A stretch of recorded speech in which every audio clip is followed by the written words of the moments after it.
I'm Simon Birkumshaw, the label owner of Traxx, and you're watching Rewind That Track.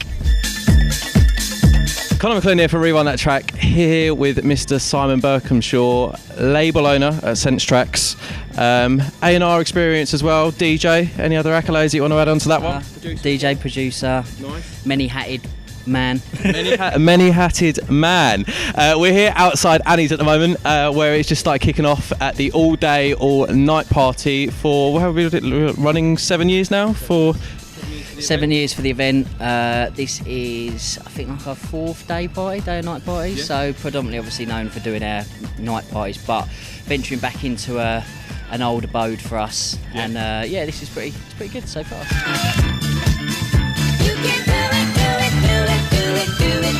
How do you sort of go around booking the headline slots? So sort of what goes into it for you for choosing someone that's going to draw the people in, as well as like educating people on new music and sort of picking like an all-round good artist? I think it's got tougher.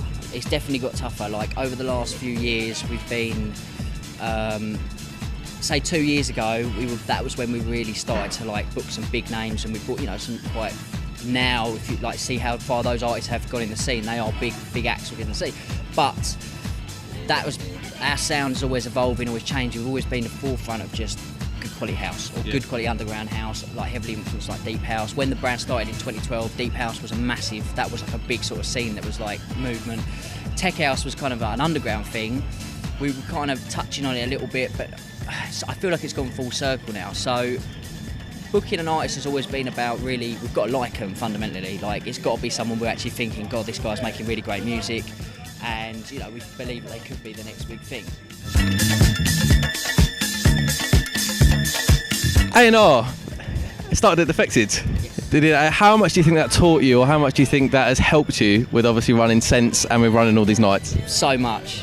I think when like Tom J, who works like close to me when we at work and does Sense with me, we pretty much like, I always reference Defected, not in a way of like copy them, but when I was there I learned a lot, how not to do things more than anything, and how you're pursued and how important things are to be done, like the quality control and everything.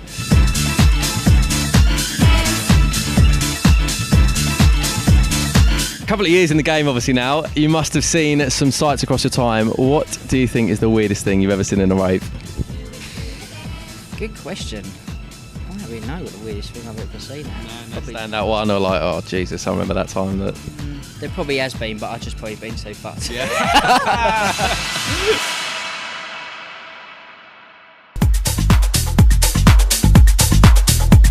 Of all the artists and stuff, who do you think is the biggest party animal, or the DJs you've had here, or anyone that you've seen working with, or stuff like that?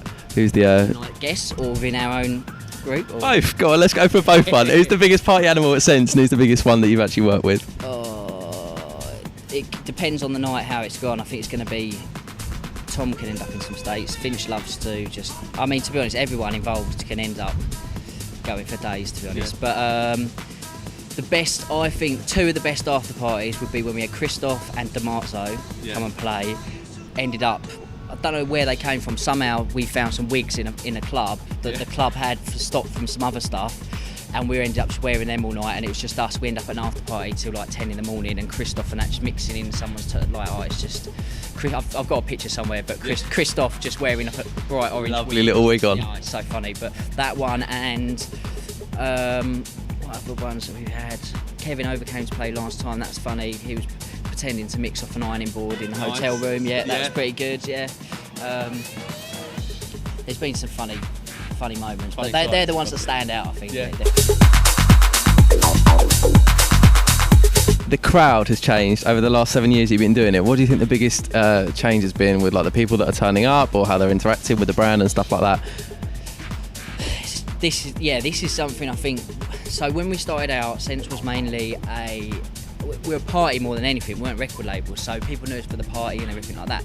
The problem with is what we face now is the crowd. I'm not saying we've alienated people, but like any business or brand or whatever you as an artist, as you sort of get further into your journey, you have to kind of tighten up the screws and you find your final goal where you want to go. So you end up sort of going, right, this is really what I believe in, where we want to be pursued to portray our sound, our image, and so on. So yes, okay, looking back, you might go, yeah, but you've booked these artists and stuff. But we know what we've done. We know also what sell tickets, what people want to come and see, and we know that we're stuck in Southend. We're not in London. You know, it's a very we have to play to our area and what we can do. So I think like now it is more risky booking certain acts because they're what we really believe in, what we love, and what we want people to see. But they don't necessarily, the crowd don't get it. Or they don't really know it, but hopefully because they trust the brand, they go, right, Sense is a good party, or Sense is a certain sound, house, deep house, disco-y kind of stuff.